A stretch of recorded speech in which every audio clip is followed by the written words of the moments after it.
여러분 안녕하십니까? 여수 MBC 뉴스투데이입니다. 다가오는 11일 동학농민혁명 기념일입니다. 조선 후기 전라도에서 시작된 동학농민군의 봉기는 근대화와 독립운동의 정신적 기반을 마련하는 데 큰 영향을 미쳤는데요. 이와 관련한 유적지들이 꽤 남아있는데 관리가 허술합니다. 김단비 기자입니다. 벼가 익어가는 들판 장흥 석대들입니다. 지금은 평온하기 그지없지만 130여 년 전 이곳에서는 동학농민군의 마지막 항전이 벌어졌습니다. 공주 우금치 전투에서 일본군에 패배한 농민군은 남쪽으로 후퇴했고 석대들에서 최후 격전을 벌였습니다. 희생자들을 기리기 위해 석대들이 내려다 보이는 곳에는 동학농민혁명 기념관이 건립됐습니다. 동학농민운동 관련 유적지는 고흥에도 있습니다. 현재 건물이 들어선 이곳은 과거 동학농민군들의 훈련소였습니다. 이외에도 전남 곳곳에서 군수미 저장소와 화장터 등 동학농민혁명 관련 유적지가 대거 발굴됐지만 관리는 허술합니다.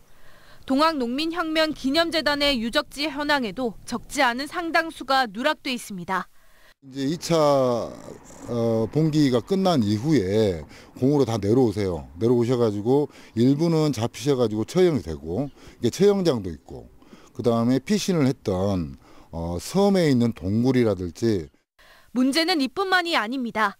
최근 전라남도가 발주한 동학농민혁명 유적지 조사와 정비에 관한 과업 지시서입니다. 동학유적지 정비계획에 장흥 영회당이 포함돼 있습니다. 영회당은 농민군들을 토벌했던 관군 병졸들의 넋을 기리는 공간입니다. 실제로 동학농민혁명 유적지 81곳 가운데 8곳은 관군이나 토벌군 관련 유적입니다. 농민군을 토벌하기 위한 진압부대와 농민군의 유적은 분리해서 관리해야 한다는 지적이 나옵니다. 동학의 유적지를 중심으로 해서 정비 계획이 수립되어야지만은 동학 농민 전쟁의 역사적 의의가 명백히 드러나지 않겠느냐, 저는 그렇게 봅니다.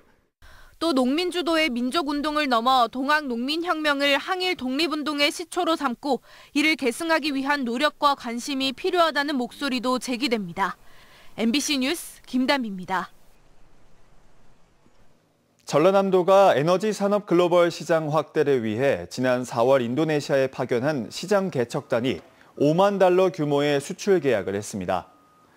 전남 10개 에너지 기업이 참여한 2025 에너지 특화 인도네시아 시장 개척단은 동남아 최대 에너지 전문 전시회인 인도네시아 국제 태양광 광전지 전시회에 참가해 118개 현지 바이어와 172건의 상담을 진행해 이 같은 성과를 거뒀다고 밝혔습니다. 길었던 연휴를 맞아 가족 단위로 여행이나 나들이 즐기신 분들 많으시죠? 축구 선수를 꿈꾸는 유소년들은 연휴에도 목포를 찾아 대회에 참가했습니다.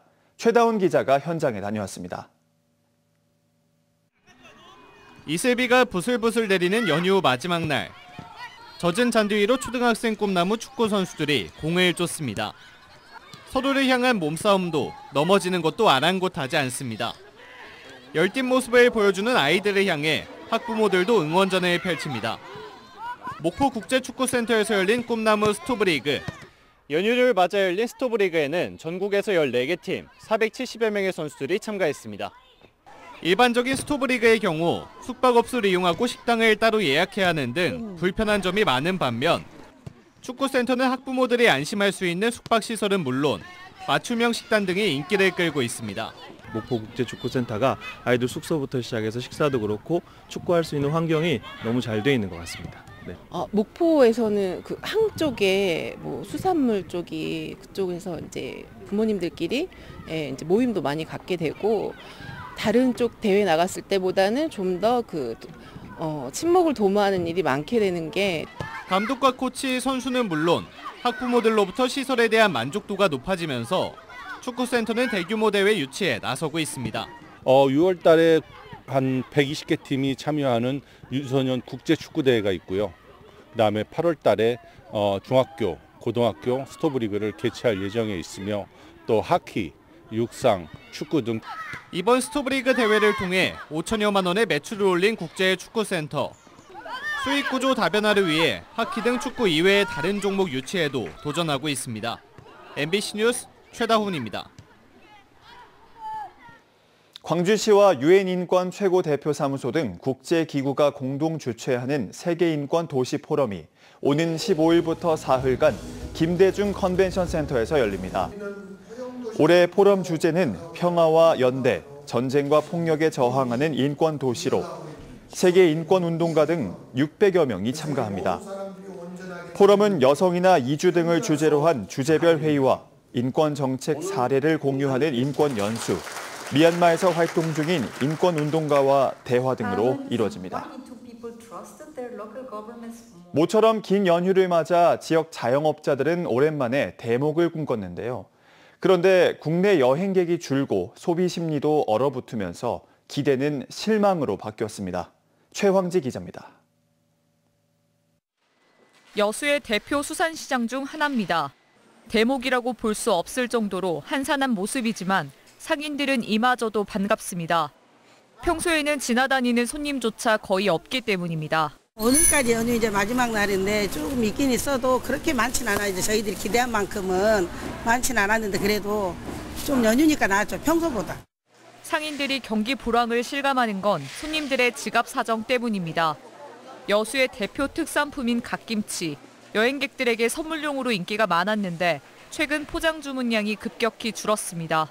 예전처럼 뭐 박스 포장해가지고 이렇게 선물하는 것이 별로 없어진 것 같아요. 연휴 때도 거의 매출이 완전 다운이에요, 완전. 어린이날 연휴를 맞아 여수에 있는 지역의 대표 행사 거북선 축제가 열렸지만 행사장 바로 옆 상가는 극심한 침체를 이어가고 있습니다. 한 집 걸러 한 집에 임대 스티커가 나붙었습니다. 인건비 부담을 줄이려 무인 가게로 전환하거나 두 매장을 하나로 합친 곳도 있습니다. 다들 지금 관리비도 못 내고 근데도 지금 신불자가 된다고 젊은 친구들 둘이가 그냥 울상을 짓는 걸 엊그제 봤어요. 다들 힘들어요. 저 역시 마찬가지고. 전남의 자영업자 수는 29만 5천여 명. 이 가운데 종업원을 두지 않은 나홀로 사장님은 지난해 25만 명에서 올해 25만 8천 명으로 갈수록 늘고 있습니다. 지역 자영업자의 80% 이상이 종업원을 두지 않고 혼자서 불황을 버티고 있습니다. MBC 뉴스 최양지입니다. 누구나 사용할 수 있는 공영 주차장에 캠핑카들이 오랫동안 방치되면서 시민들이 불편을 겪는 일이 많았는데요. 장기 주차 캠핑카를 단속할 수 있도록 관련 법이 개정된 지 1년이 다 돼가지만 지금까지 단속 건수는 0건이라고 합니다. 왜 그런 건지 천홍희 기자가 취재했습니다. 광주의 한 공영 주차장에 캠핑카들이 주차돼 있습니다. 무료인 점을 노리고 장기 주차한 캠핑 차량들입니다. 차량을 이동하라는 안내문이 붙었지만 주민들은 아무런 소용이 없다고 말합니다. 이거 뜯어다 붙였다 한 게 10번도 넘었어요. 계속 이런 거 붙어요. 그럼 이 기간이 되면 반드시 철거를 해가야죠. 수거를 해서 뭐 북구청 어디 운동장에다 갖다 끌어다 놓다든지. 이 차량도 차량 이동 안내문이 붙을 정도로 장기 주차된 차량인데요. 차량 바퀴에는 보시는 것처럼 이렇게 자물쇠까지 설치돼 있습니다. 광주 북구의 또 다른 주차장도 사정은 비슷합니다. 캠핑카 여러 대가 자리를 차지하고 있다 보니 다른 차량들은 주차하지 못하고 나가거나 이중 주차를 하는 수밖에 없습니다. 한두 달 동안 있는 것 같아, 장기적으로. 캠핑카 때문에. 전부 다 주차할 수 없으니까 이렇게 바에다 세우는 거죠. 이 같은 문제를 해결하기 위해 지난해 7월부터 한 달 이상 방치된 차량은 지자체가 견인할 수 있도록 하는 주차장법 개정안이 시행됐습니다. 법이 시행된 지 1년이 돼가지만 단속 건수는 0건입니다. 광주시는 현실적으로 단속이 어렵다고 말합니다. 캠핑카를 견인하는 데 비용도 많이 드는 데다 견인한 차량을 보관할 장소도 마땅치 않다는 겁니다. 게다가 단속을 하더라도 캠핑카를 주차장 바로 옆 칸으로 이동시키는 꼼수를 부리면 단속이 어렵다고 덧붙였습니다. 단속 과정에서 옆면으로 이동을 해버리니까 처분 근거가 없기 때문에 저희가 견인 조치를 할 수도 없고 이동 명령을 할 수도 없는 상황이에요. 광주시는 캠핑카 전용 주차장을 검토하는 등 대책을 마련하겠다고 밝혔습니다. 매년 캠핑 차량들이 늘어나는 만큼 법을 보완하는 한편 현실적인 단속 방안이 필요하다는 지적이 나오고 있습니다. MBC 뉴스 천홍희입니다. 전남의 모든 읍면동에는 소외된 취약계층을 돕고 있는 복지기동대가 활약하고 있습니다. 주민들로 구성돼 이웃들의 어려움을 함께 돕는데요. 복지 사각지대에 놓인 위기 가구도 발굴하고 있습니다. 안준호 기자입니다. 민가와 떨어진 외딴 목조주택이 아침부터 소란스럽습니다. 해진 방충망을 뜯어내고 마루부터 쌓인 생활 쓰레기들을 밖으로 나릅니다. 기초 생활수급 대상자인 어르신이 홀로 사는 집을 찾아온 이들은 우리 동네 복지기동대, 마을 주민들로 구성된 민관협력 자원봉사 조직입니다. 너무 고맙다고 어떤 분은 전화 갖고 눈물을 흘리신 분도 있어요. 또 제 작년에 같은 경우는 장애인 두 분하고 할머니 계시는데 지붕이 새가지고 그걸 고쳐줬거든요. 어르신의 집에는 여름철 병해충 예방과 겨울철 보온을 위한 유리창과 방충망이 설치됐습니다.